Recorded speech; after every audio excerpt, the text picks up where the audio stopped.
Buenos días, hermanos, ¿cómo están? Espero que se encuentren todos muy bien. Bienvenidos a la prédica de hoy de la Iglesia Bíblica Bautista Gracia de Dios. Vamos a orar. Señor, bendito seas, Señor mío.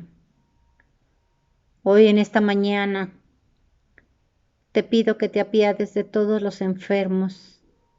Te pido que no sueltes de tu mano a todos los que te necesitamos en estos momentos de aflicción, por todo lo que está sucediendo, por todo lo que está pasando el mundo. Te pido también que bendigas a todos los enfermos y que tengas misericordia del universo. Agradezco, Señor, que me permitas estar esta mañana acompañando a todos mis hermanos de la iglesia. Agradezco también por todo lo que me has dado y por todo lo que no me has podido dar. Agradezco, Señor, por la familia que tengo, por mis hijos y por todos los hermanos de la iglesia. Esto te lo pido en el nombre de tu Hijo Jesús. Amén.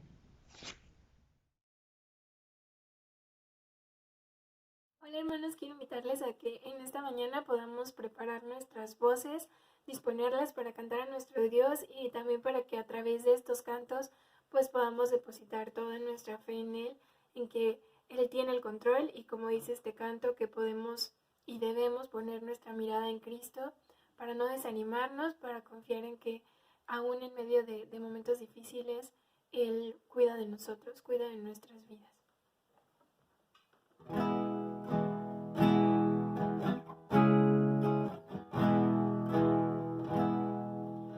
Oh, alma cansada y turbada, sin luz en tu senda andarás. Al Salvador mira y vive, del mundo la luz es su faz. Pon tus ojos en Cristo, tan lleno de gracia y amor, y lo terrenal sin valor será a la luz del glorioso Señor. De muerte a vida eterna te llama el Salvador fiel. En ti no domina el pecado, hay siempre victoria en él. Pon tus ojos en Cristo, tan lleno de gracia y amor, y lo terrenal sin valor será a la luz del glorioso Señor. Jamás faltará su promesa. Él dijo: contigo yo estoy. Al mundo perdido ve pronto y anuncia la salvación hoy. Pon tus ojos en Cristo, tan lleno de gracia y amor, y lo terrenal sin valor será a la luz del glorioso Señor.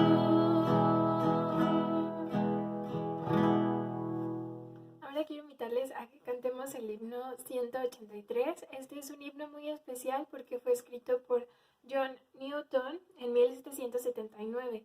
Y John Newton fue un vendedor de esclavos que cuando era pequeño había escuchado de Dios, había escuchado de la salvación por medio de su mamá, pero conforme fue creciendo lo olvidó y en medio de una tormenta, cuando estaba en su barco, con todos esos esclavos que estaban sufriendo, él le dijo a Dios que si él los salvaba de esa tormenta, él se iba a entregar completamente a él.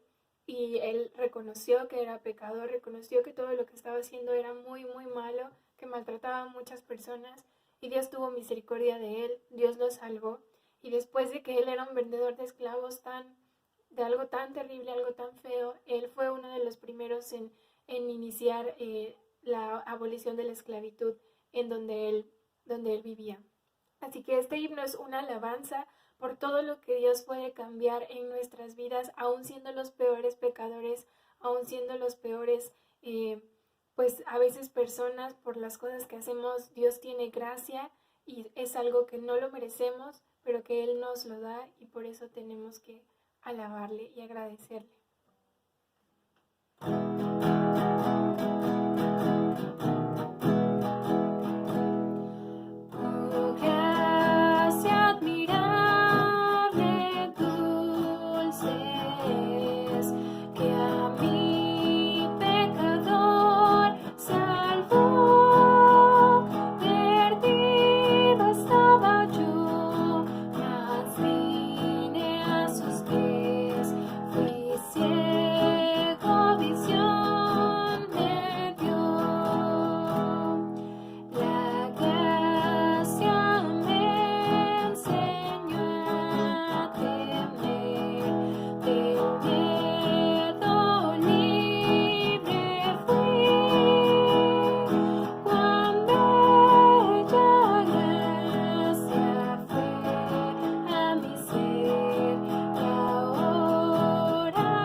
Unidad del cuerpo. Por lo tanto, yo, prisioneros, servir al Señor, les suplico que lleven a la vida digna del llamado ha recibido de Dios, porque en verdad ha sido llamado. Sea siempre humildes y amables, sean pacientes unos u otros, tolerantes las faltas por amor, hagan todo posible por mantenerse unidos en el Espíritu Santo, enlazados mediante la paz, pues hay un solo cuerpo, espíritu, tal como ustedes fueron llamados a una misma esperanza gloriosa. Por futuro hay un solo Señor, una sola fe, un solo bautismo y un solo Dios, Padre de todos, quienes están sobre todos y viven por medio de todos. Amén.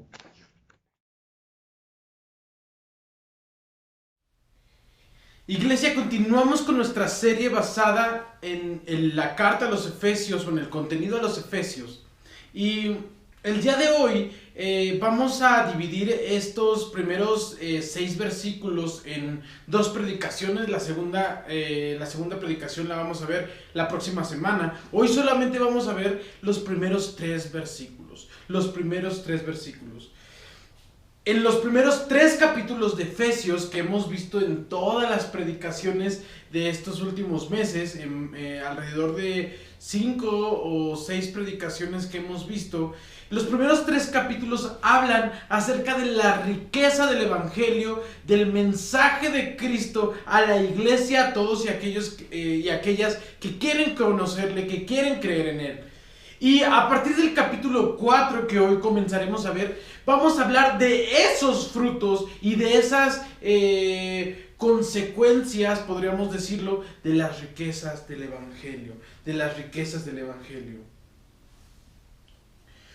En estos primeros 3 versículos que acabamos de leer, Efesios 4 del 1 al 3, Pablo comienza haciendo un llamado a la unidad. Pablo comienza haciendo un llamado a la unidad.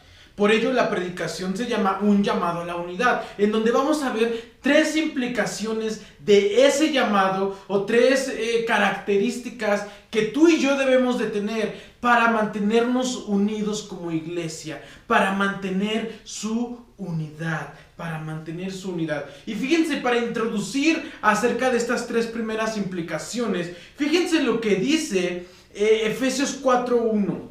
Por eso yo estoy preso por la causa del Señor, ya lo hemos repetido varias veces.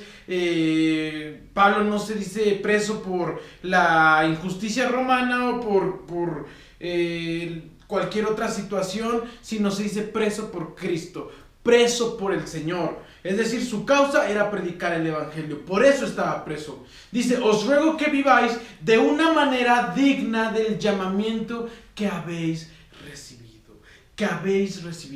Pablo en este primer versículo nos da la introducción a lo que vamos a ver a continuación acerca de estas primeras 3 implicaciones de la unidad. Pablo nos da esta introducción que es muy importante. La primera cosa que nos enseña Pablo en este primer versículo es que él nos dice que debemos de conducirnos, que nuestro carácter debe de reflejar, que si hemos entendido lo que vimos en los primeros 3 capítulos de Efesios, entonces estas 3 consecuencias o estas 3 podríamos decirlo, características que vamos a ver deben de ser prescindibles en el cristiano y en la cristiana, en el creyente de Dios, en el discípulo y la discípula. Estas 3 características que vamos a ver a continuación tienen que ser prescindibles. Nosotros nos conducimos de una nueva manera, nosotros caminamos de una nueva manera, nosotros hemos sido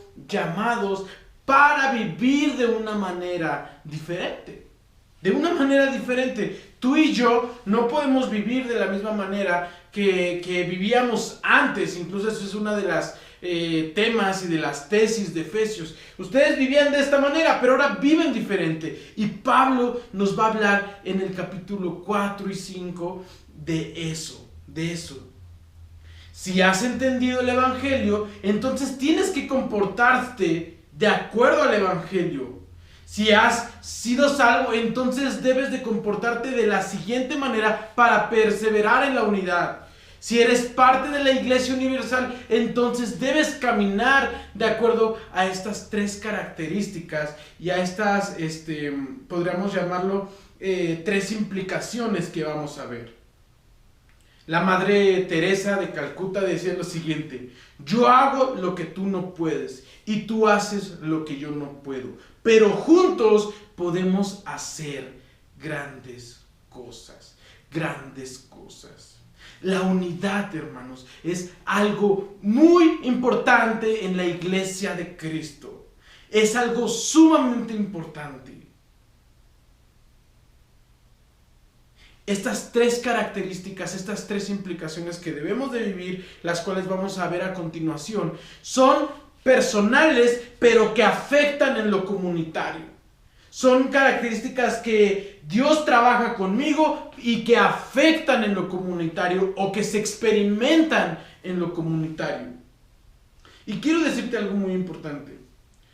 La unidad siempre va a estar en peligro. La unidad de la iglesia va a estar en peligro.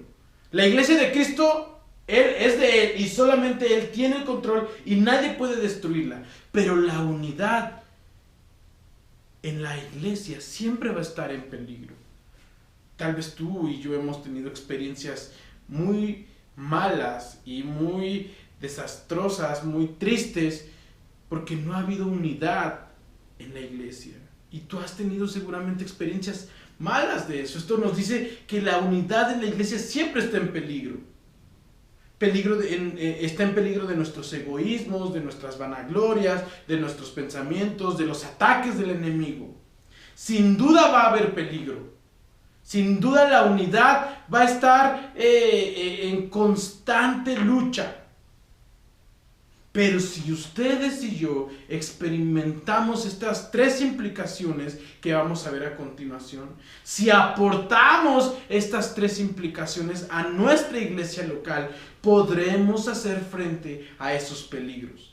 Lo vuelvo a repetir, estas 3 implicaciones que vamos a ver a continuación son personales, pero que influyen en lo comunitario.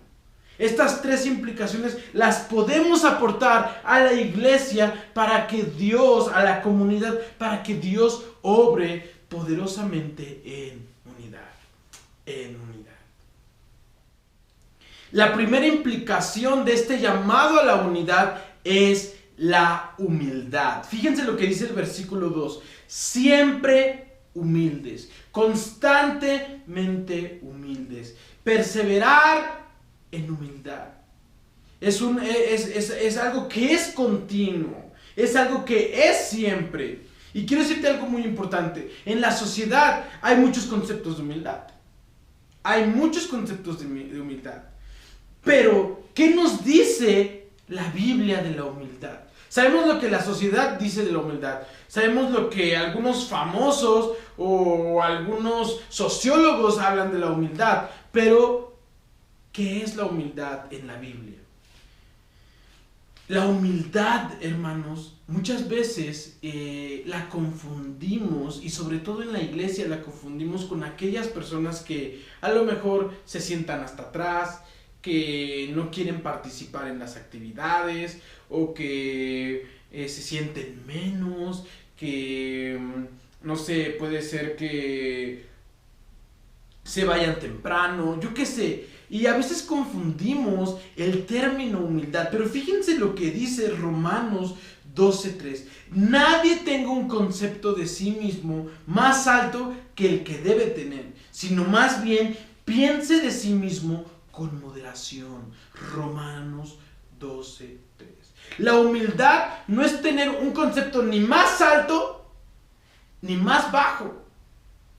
A veces yo me encuentro con cristianos que me dicen, no, pues es que no sirvo para nada, no tengo nada de talentos, Dios no me quiere utilizar. No, hermano, no, hermana, si tú tienes ese concepto de ti mismo, quiero decirte que no es lo que Dios piensa de ti. Dios tiene una identidad para ti y para mí. Y la humildad se trata no de tener un concepto más alto, pero tampoco un concepto más bajo, sino que tú eres lo que Dios quiere que seas y lo que Dios quiere para tu vida, lo que Dios quiere de ti. Varias veces lo he comentado, pero yo resumiría la humildad en lo siguiente. La humildad es reconocer mis habilidades, pero también reconocer mis defectos. Eso es la humildad. Eso es la humildad, hermano y hermana. Necesitamos tener humildad en la iglesia para tener unidad. Necesitamos ver ese crecimiento en nuestra iglesia y solamente lo podemos ver cuando tú y yo somos humildes. Yo tengo muchos errores. Yo me equivoco muchísimo.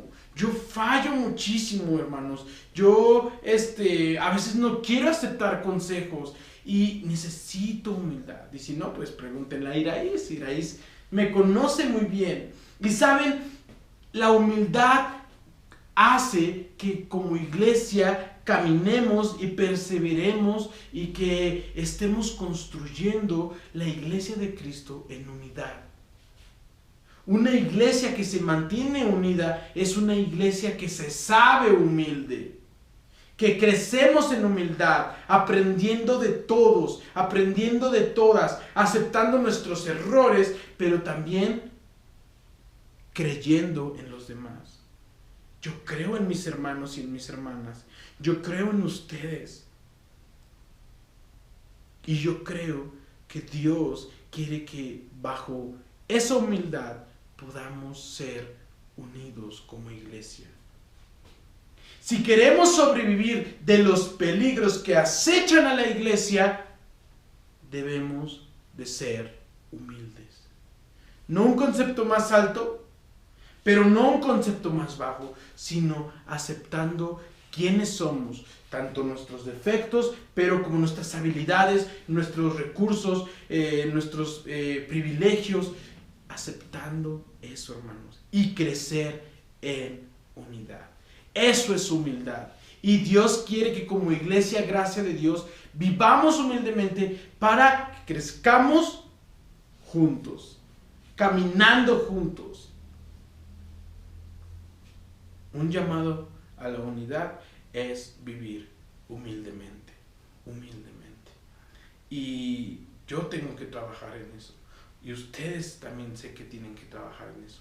Pero aceptando eso, podremos crecer juntos y ver la iglesia que Dios quiere para nosotros y para impactar a los demás. La segunda característica de un llamado a la unidad, o la segunda implicación de un llamado a la unidad, es la mansedumbre o vivir en mansedumbre. Y quiero decirte algo, la mayoría de las traducciones lo traducen como amable, la mayoría de las traducciones utilizan esta palabra. Fíjense lo que dice el versículo 2.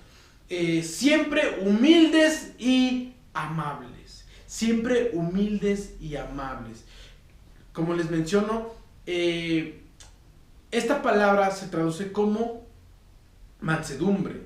Y quiero decirte algo, si bien teníamos un concepto de la humildad, es decir, como tal vez ya habíamos escuchado un poquito acerca de lo que era la humildad, algunos conceptos en la Biblia de humildad. Bueno, quiero decirte algo, la mansedumbre, hermano y hermana, la mansedumbre es algo que naturalmente ustedes y yo no practicamos. Es algo que no nos nace, es algo que no lo hacemos por naturaleza, y lo vamos a ver a continuación porque vamos a ver qué significa ser manso o qué significa la mansedumbre. Y muchas veces confundimos la mansedumbre con una palabra muy fea que es menso, perdónenme que la diga aquí, pero es la realidad. Muchas veces confundimos el ser mansos con ser mensos. O yo he visto también que en el matrimonio muchos confunden la mansedumbre con la otra palabra que es ser mandilón. Pero quiero decirte que nada de eso tiene que ver con la mansedumbre. Realmente la mansedumbre es una característica muy importante que ustedes y yo debemos de vivir. Que en el matrimonio, tanto el hombre como la mujer deben de vivir. ¿Y qué es la mansedumbre? Bueno, en el griego, la palabra que se utiliza para mansedumbre y la palabra o la connotación que tiene Pablo es acerca de un caballo salvaje. Es decir, un caballo que es salvaje, que no tiene control, que tiene mucha fuerza, mucho poder, pero que no tiene control hasta que es manso, hasta que deja ceder todo su control, deja de ceder toda esa fuerza para volverse manso. Y esto es algo muy interesante, hermanos, y esto es algo muy importante, porque Pablo quiere decir que también nosotros somos impulsivos, somos salvajes, nos dejamos llevar por nuestro poder, tiramos personas, tiramos lo que está a nuestro alrededor, no dejamos que nadie nos diga nada, que nadie se nos acerque. No dejamos ser guiados, no dejamos que se nos digan observaciones, vivimos la vida a lo salvaje. Pero Pablo pide a la iglesia y pide en este pasaje que seamos mansos, que seamos amables, iglesia, que seamos amorosos. Quiere que participemos nosotros siendo mansos. Es decir, que dejemos todo nuestro poder en control de Dios, pero también que nos dejemos llevar y que nos dejemos guiar en comunidad. No somos llaneros solitarios. No podemos vivir esta vida como solitarios, sino estamos llamados a vivir en comunidad. Pablo pide a la iglesia de nosotros que participemos con mansedumbre. Hermanos, iglesia, hermanas, yo les invito a que como comunidad, gracia de Dios, vivamos en mansedumbre, vivamos en amabilidad, rindiendo cuentas a otros, ayudándonos mutuamente, dejando en control a Dios todo ese poder, todas esas impulsiones, dejando en control todo eso que a veces nosotros queremos hacer mucho, pero en vez de hacer las cosas en el control de Dios, las hacemos en nuestro control. Dejemos en control de Dios todo nuestro poder, en el sentido sano de la palabra, para que podamos aprender y madurar. Cuando el caballo pasa de salvaje a manso, es capaz de llegar a muchos lugares, es capaz de salvar personas, es capaz de ser utilizado para servir y llegar a muchos lugares. De la misma manera, Dios quiere hacer eso contigo y conmigo. Ya no seamos como caballos salvajes, sino seamos controlados por Dios. Ser mansos, ser amables. Si queremos sobrevivir ante los peligros que acechan a la iglesia, tenemos que vivir en mansedumbre, ustedes y yo, hermanos y hermanas, iglesia, gracia de Dios. Ser y vivir amablemente, dejando en control todos los impulsos, y que Dios sea el que gobierne nuestras vidas, el que gobierne nuestras vidas. Y la tercera implicación de un llamado a vivir en unidad, un llamado a la unidad, ya vimos los primeros dos es vivir en humildad, vivir en mansedumbre, y el tercero es vivir la paciencia o tener la paciencia. Dice el versículo 3, pacientes, tolerantes unos con otros en amor, esforzaos por mantener la unidad del espíritu mediante el vínculo de la paz. Y quiero decirte algo muy importante de la paciencia. La paciencia que marca y que muestra el Nuevo Testamento. Hay dos palabras para paciencia que se utilizan en todo el Nuevo Testamento. La primera se refiere y se llama upomore. Y esta palabra tiene la connotación de paciencia en las circunstancias. Paciencia en las circunstancias, es decir, que seamos pacientes cuando pasan cosas a nuestro alrededor, que a veces podemos, digamos, enfrentarlas o dejarlas. Y la segunda palabra es macrotimia, que significa sufrir a personas difíciles, tratar con personas difíciles. Pero lo importante de esta segunda palabra es que es una actitud voluntaria.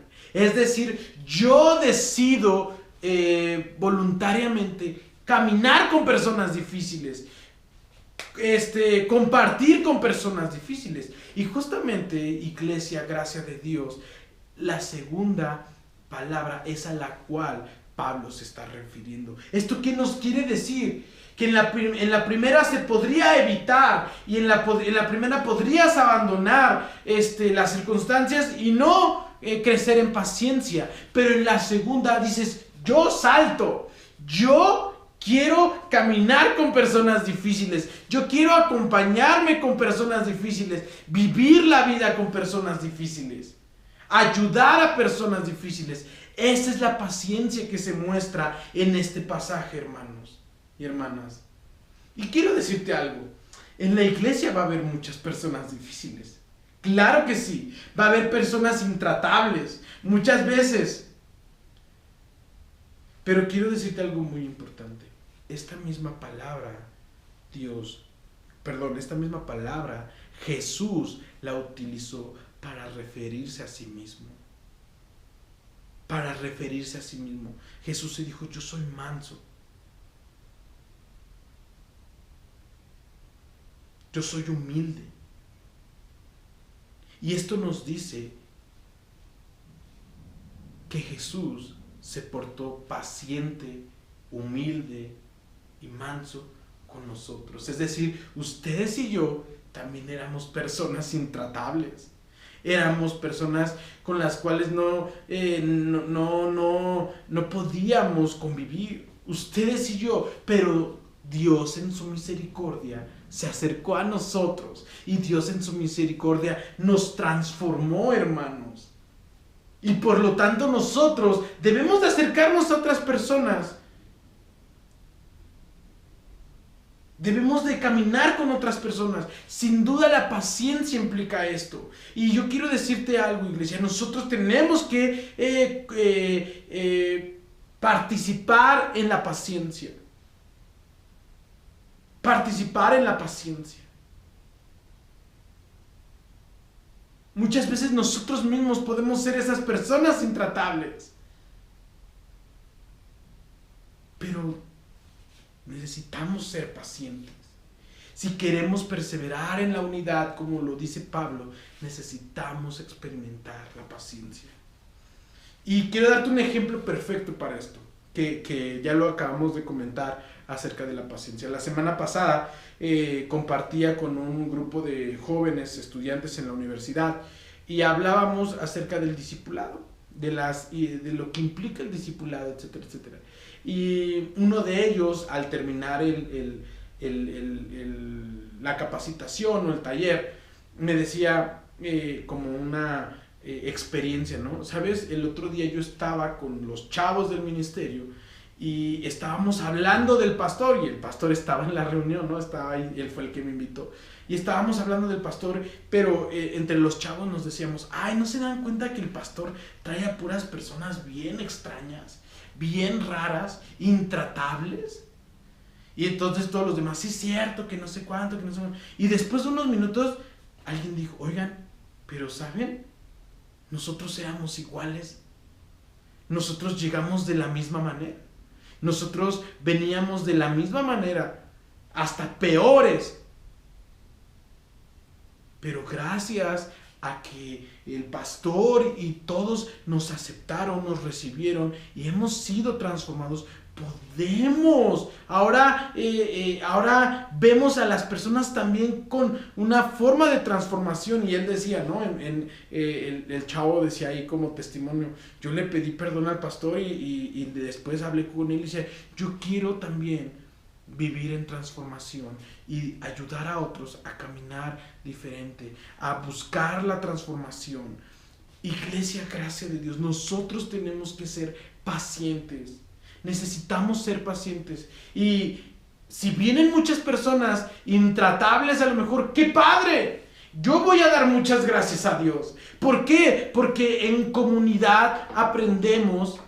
Ya me estoy enojando, perdón. En comunidad aprendemos a vivir en paciencia.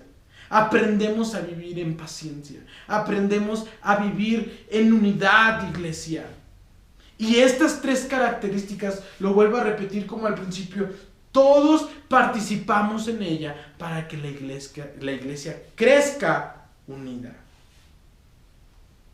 De eso se trata la paciencia. De eso se trata la unidad. Y nosotros debemos de ser motivadores de esa paciencia, participar en ella. Y me gusta cómo cierra el versículo 3, porque dice que esforzaos por mantener la paz, el espíritu entre nosotros. Y esto tiene un génesis o tiene un inicio muy importante. ¿Por qué? Porque esta unidad y esta, podríamos decirlo, esta paz que se puede mantener entre nosotros, lo dice el mismo versículo, no nace, no es que nosotros la creamos, no creamos esta paz, sino que Dios la pone para que nosotros la sostengamos, nosotros la mantengamos presente en la iglesia. Ustedes y yo participamos para que la unidad pueda estar sin duda alguna dentro de nosotros. Ustedes y yo participamos de ello, para que vivamos unidos en el Espíritu, para que el Espíritu Santo esté entre nosotros y reine en nuestras vidas, para que nos mantengamos unidos, dispuestos a vivir en paz. Concluyo con lo siguiente. Hay muchos peligros que acechan a la iglesia, a nuestra iglesia local. Peligros que amedrentan la iglesia. Uno de ellos es la división. Estar separados, no caminar juntos. Y por eso Pablo en este pasaje dice, manténganse unidos, vivan unidos. ¿Cuáles son las implicaciones de esa unidad? Vivamos en humildad, sabiendo nuestra posición, sabiendo que nosotros vivimos bajo la identidad de Cristo. No tengamos un alto concepto de nosotros, pero tampoco uno más bajo. Caminemos juntos, vivamos en mansedumbre. No vivamos como salvajes, sino dejemos que Dios controle todo nuestro poder, en el sentido otra vez sano de la palabra, es decir, todo lo que somos. A veces tenemos un carácter muy impulsivo y nos dejamos guiar por otras cosas que no es por el Espíritu Santo. Necesitamos vivir en mansedumbre. Y también la tercera implicación de vivir unidos es vivir en paciencia o con paciencia. Una paciencia con compromiso, aceptada por nosotros, vivida y experimentada, saltando, diciendo, yo quiero vivir con paciencia. Caminar con aquellos que a lo mejor son intratables, así como alguna vez nosotros lo fuimos. Porque Dios es paciente, porque Jesús fue paciente con nosotros. Iglesia, gracia de Dios. Vivamos en unidad. Y la semana que viene vamos a compartir la segunda parte, porque aunque son 6 versículos, estos 6 versículos tienen una profundidad muy, muy importante. Dios les bendiga.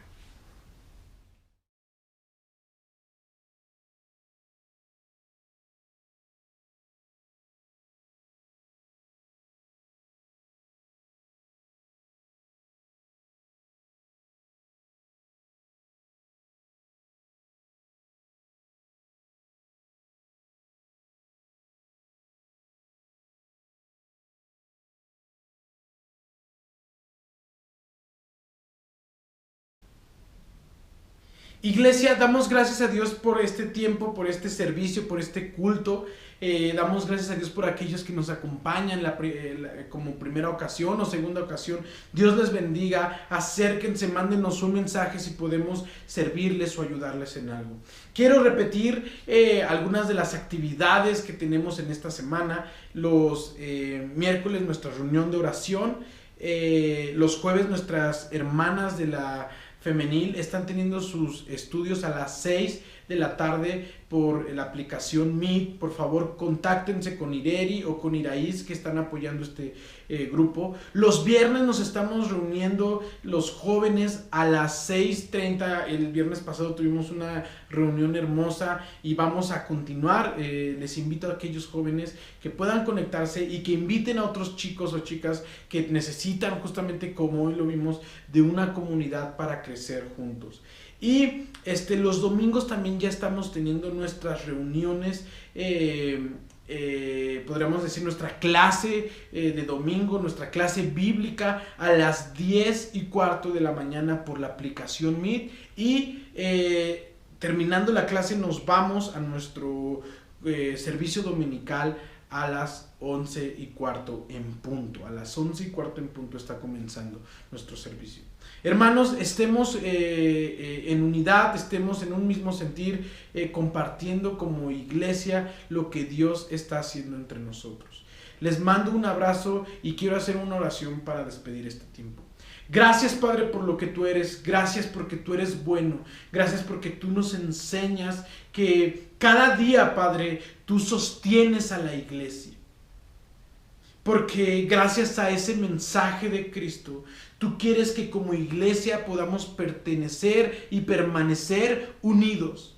Como a lo largo del libro de Efesios lo hemos visto, que tú has dado un mensaje increíble y de integración, no solamente a los judíos, sino ahora a todos los gentiles, y ahora pertenecemos a un nuevo pueblo, pertenecemos a tu iglesia, pertenecemos a esta grandiosa institución espiritual que tú, Señor, has dado. Te damos gracias por este tiempo, Señor, y yo te pido que tú hables poderosamente a nuestras vidas en esta semana, que como iglesia estemos unidos y que experimentemos en nuestras vidas la paciencia, la humildad y la mansedumbre. Te damos gracias, Dios, en el nombre de Cristo Jesús. Amén y amén. Dios les bendiga, iglesia.